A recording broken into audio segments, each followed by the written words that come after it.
Bonjour à toutes et à tous, je suis très heureux de vous retrouver aujourd'hui pour cette nouvelle émission de Radio Conversation Sevilla, votre radio sur l'Instituto Cultural Francés de Séville. Aujourd'hui, au programme, nous allons parler de superstitions et plus particulièrement du classement des objets qui portent bonheur et de ceux qui portent malheur selon les Français. Mais avant de commencer, pensez-vous que les Français soient superstitieux? À votre avis, combien le reconnaissent? 5%, 20% peut-être?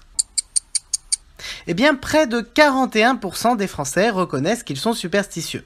Attention, ce chiffre varie selon l'âge. Les personnes âgées reconnaissent qu'ils ne le sont pas particulièrement, peut-être à cause de leur expérience et de leur vécu, contrairement aux jeunes de 16 à 20 ans qui le reconnaissent à plus de 55%.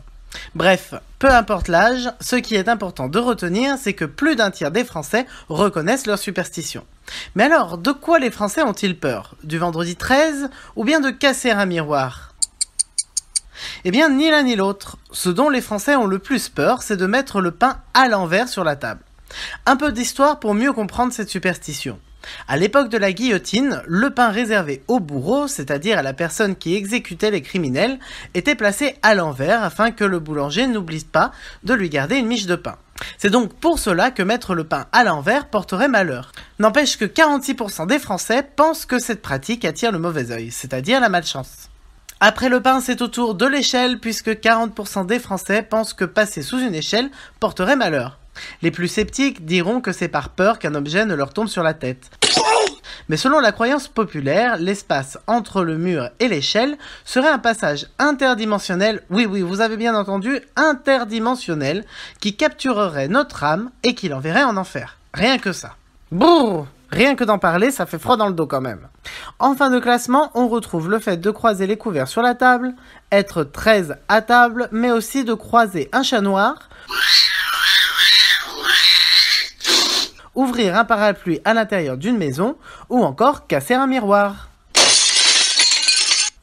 Toutes ces situations perturbent nos chers Français. Si vous aussi vous êtes retrouvé dans une de ces situations, pas de panique, car il existe des solutions. Et oui, tout n'est pas négatif. Les Français aussi pensent au porte-bonheur que l'on appelle communément des gris-gris. Alors, à votre avis, quel est l'objet fétiche qui arrive en première position ? En tête du classement, on retrouve le trèfle à 4 feuilles. D'ailleurs, on raconte que Nicolas Sarkozy en aurait un dans un presse-papier. Attention, pour que cela fonctionne, il faut que vous le trouviez vous-même. Donc ce week-end, je veux tous vous voir dans les champs en train de chercher pour obtenir votre examen de fin d'année. En deuxième position, rien de tel que d'apercevoir une étoile filante pour voir tous ses vœux se réaliser. Enfin, si vous ne voulez pas perdre toute une journée à chercher un trèfle à 4 feuilles dans les champs, ou prendre un torticolis en attendant qu'une étoile filante ne passe, vous pouvez toujours toucher du bois, le résultat sera le même. Notre émission d'aujourd'hui touche à sa fin, mais avant de nous quitter, nous aimerions savoir si vous aussi vous êtes superstitieux. Quelles sont les choses qui portent bonheur et qui portent malheur dans votre pays ? Pour participer, c'est très simple, il suffit de nous laisser un commentaire en bas de cette même page, ou si vous le préférez, vous pouvez également nous contacter par mail à radioconversationsevilla@gmail.com. Notre émission d'aujourd'hui est maintenant terminée, toute l'équipe de l'Instituto Cultural Francés et moi-même vous souhaitons de passer une excellente journée, et nous vous rappelons que notre école ne ferme pas ses portes pendant l'été.